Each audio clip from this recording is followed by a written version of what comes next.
at Unity Fellowship Church, and this was some of my journaling at the time, I thought, which is very significant to evolving. It's been 10 years since I wrote in my journals. My, how the years have passed. A lot has happened over the last decade. My life has changed so much, but yet it is still the same. Well, where should I start? My last entry in my journal was in 1990. I spoke of many things going on in my life. I was 23 years old, and things were coming from me in every direction. My first entry speaks about what was going on with me during a train ride to South Carolina on November the 6th, 1989. My father, Levester Worthy, had died. 10 days later, on Wednesday, November the 16th, 1989, my great-grandmother, Miss Lula B. Johnson, died. January the 1st, 1990, my best friend, Maurice Wanamaker, was murdered. This was a very trying time for me, but I managed to triumph through it all. I came through a stronger man.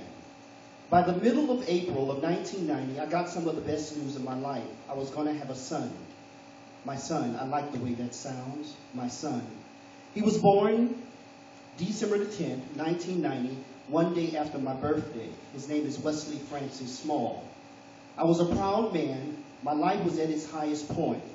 But I say to myself, now, boy oh boy, little did I know the journey I was about to take. My life hit full speed ahead. To make a long story short, let me run through some of the major events.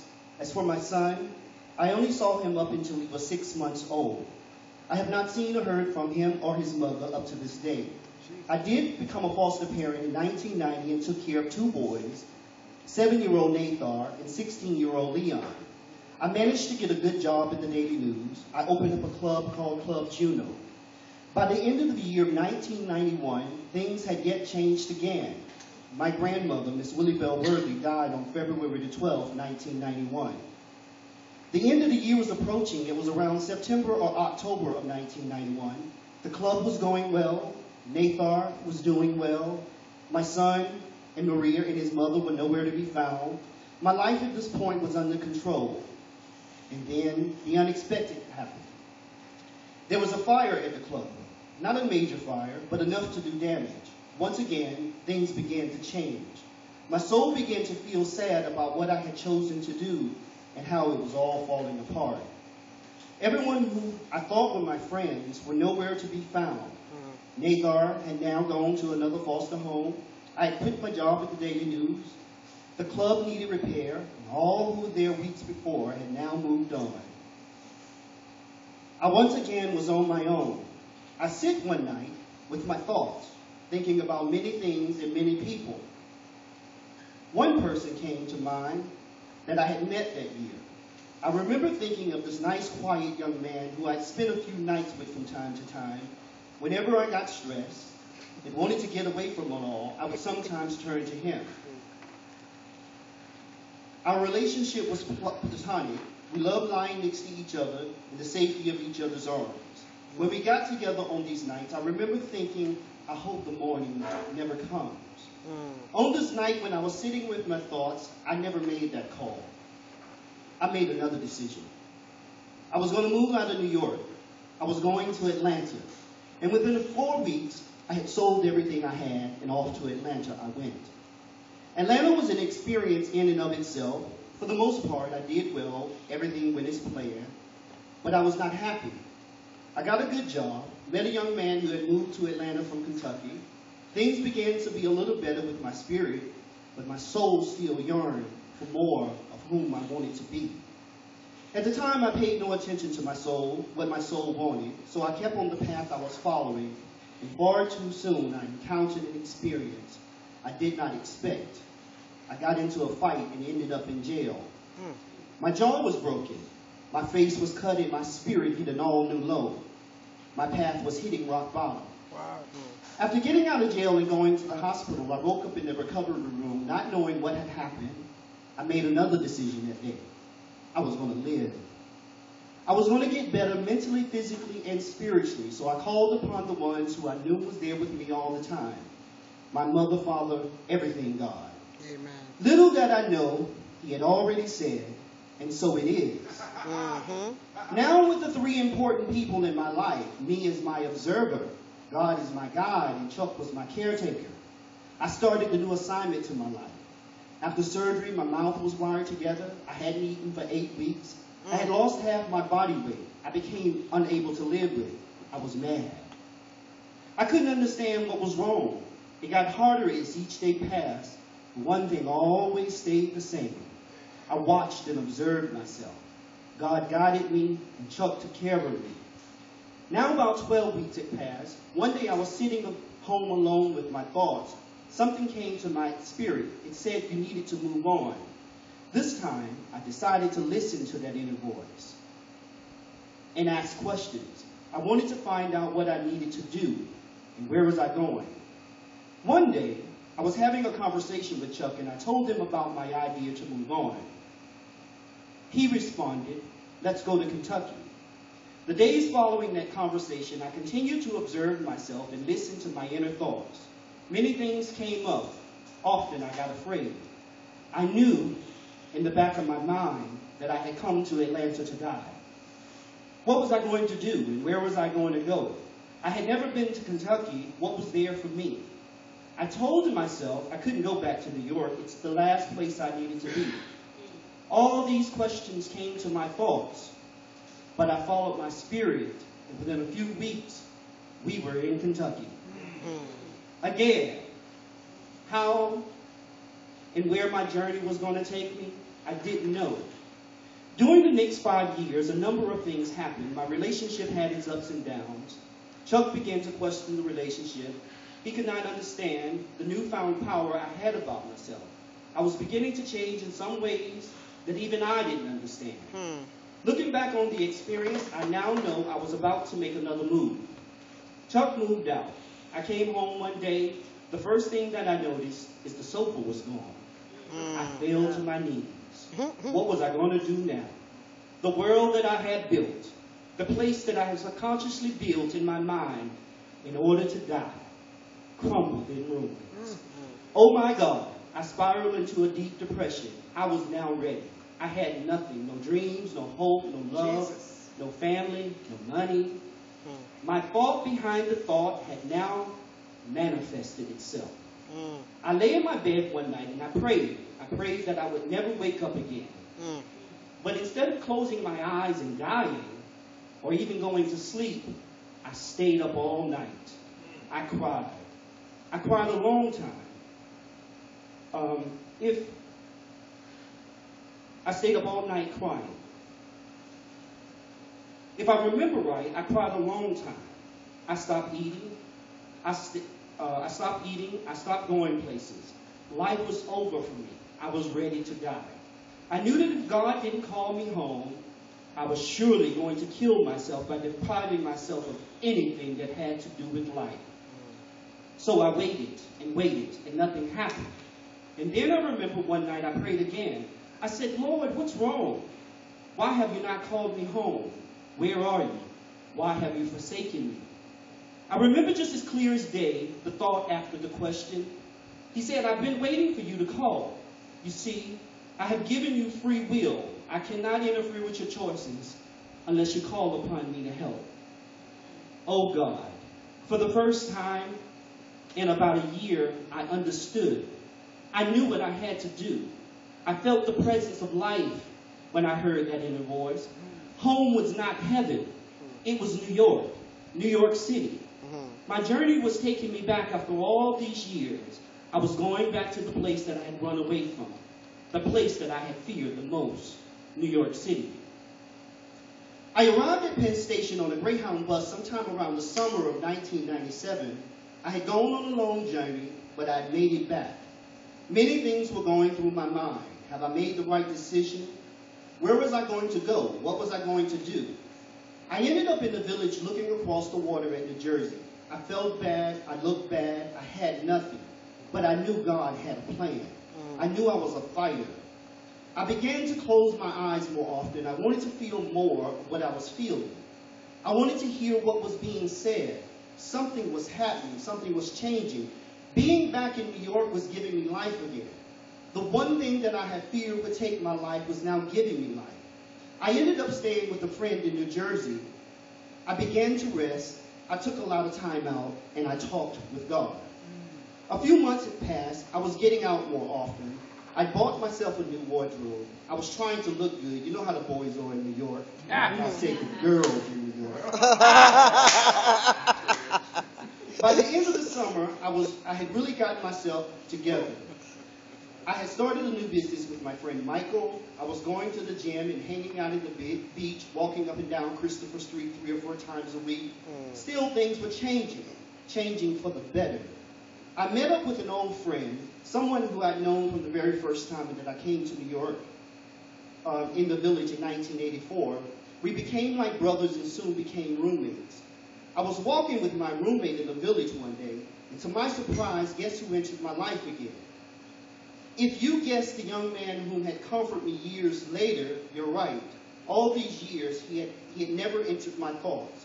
He was single. I felt his energy. He gave me his phone number. I was smiling from ear to ear. Boy, was life getting better.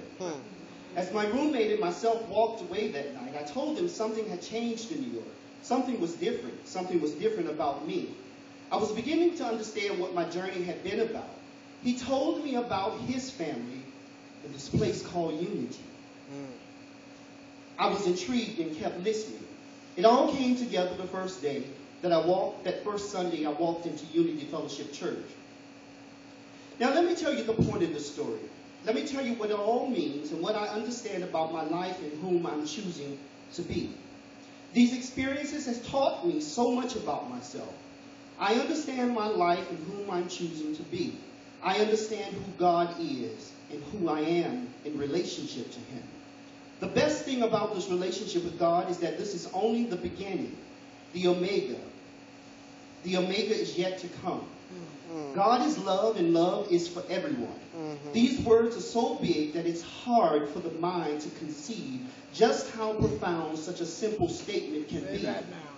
This journey and every experience in my life I now know has been about getting back to remember who I am, not what I can be. I have learned that the soul only has 2 emotions, love and fear. Neil Donald Welch put it in very simple terms in his book, Conversations with God in Uncommon Dialogue, Book 1. He says, all human actions are motivated at their deepest level by one of 2 emotions, love or fear. In truth, there are only 2 emotions. In truth, there are only 2 emotions, 2 words in the language of the soul. These are the 2 opposite ends of the great planetary which God created when he produced the universe and the world as we know it today. These are the 2 points, the alpha and the omega, which allows the system we call relative to be. Without these 2 points and without these 2 ideas about a thing, nothing else can exist. Every human thought, every human action is based in either love or fear. All right, now. There's no other human motivation. All other ideas are but diversities of these 2. They're simply different versions, different twists on the very same thing. Okay. All my life, I have been swinging from one emotion to the other. I understand what Mr. Welch was talking about when he continued to say, and so it is in the moment that you greet your, it is in the moment that you pledge your highest love, you greet your greatest fear. Say that now. For the first thing you worry about after saying, I love you, is whether you hear it back. And if you hear it back, you begin to worry that the love you have just found, you will now lose. Say that. And so all your actions become reactions. All right, now. Defenses against losses, even as you seek to define yourself against the loss of God. But yet, if you know who you are, that you are the most magnificent, the most remarkable, the most splendid being God has ever created, Yes, sir. you would never fear. Amen. But who can project such a wonderful magnificence? Powerful. For who can reject such a wonderful magnificence? Not even God can find fault in such a being. That's right. You see, fear wraps the body in clothing, and love allows you to stand naked. Come on now. Fear clings and clutches to all that we have. and love will give everything you have away. Good. Fear holds close and love holds dear. Fear grabs and love let go. Yes. Fear wrinkles and love smooth. Yes. I like that. Excuse me. It's all right. Rich. Every human thought, word, or deed is based in one emotion or the other. Well, You have no choice with this because there's nothing else from which to choose. But we do have free choice on which one of these we select. well, You see, I'm telling this story because I don't feel the world owed me something. I'm telling this story because in my experience, God has been with me every step of the way. yes. I tell this story because I now understand that I did not come to this world looking for love. I am love. All right now. This experience has awakened me to remember how powerful and magnificent God made me. I tell the story because I am now ready. Ready to stand for those who cannot stand for themselves. Well, I'm ready to give and receive love. I'm ready for a relationship. No, not a relationship, a spiritual partnership. all right. I'm ready to stand for those who cannot stand for themselves. I'm ready to clothe the naked and to feed the hungry. Yes. I'm ready to have a conversations with my brothers and speak of those two emotions of the soul, love and fear. All right. I'm going to close this testimony, and the words in the book of Conversations with God is my testimony. Here's what it says. I hold on to my values so long as they serve me, but yet I'm going to look to see whether the values I serve with my thoughts, words, and actions, are they evolving and bringing to the space of my experience the biggest and best ideas that I ever had about myself? I'm going to challenge you, men. I'm going to challenge you with Mr. Wirt's words in closing. He says to examine your values one by one and to hold them up to the light of public scrutiny. If you can tell the world who you are and what you believe without breaking stride or hesitating, you are happy with yourself.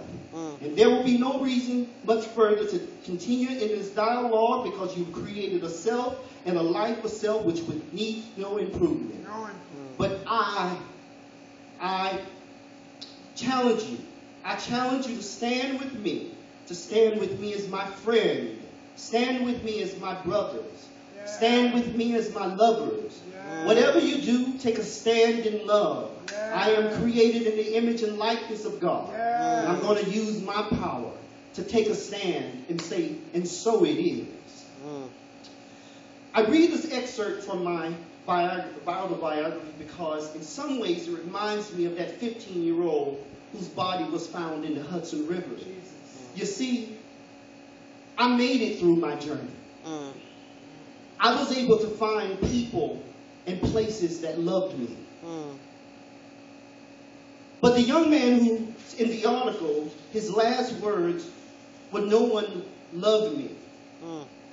I was impressed last week with Sir Isaac Nelson's message, and he left us with these words: we still got work to do. We need to wake up and do the work.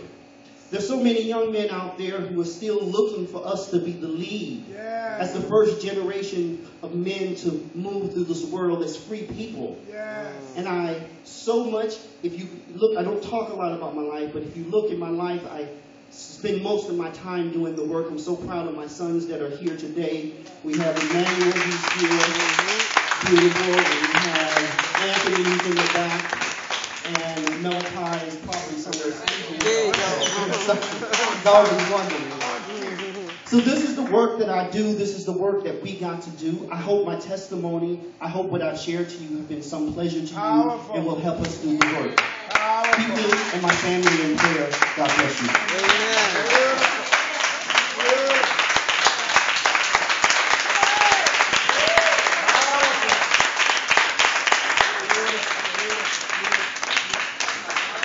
Come with the speaker. Come with the speaker.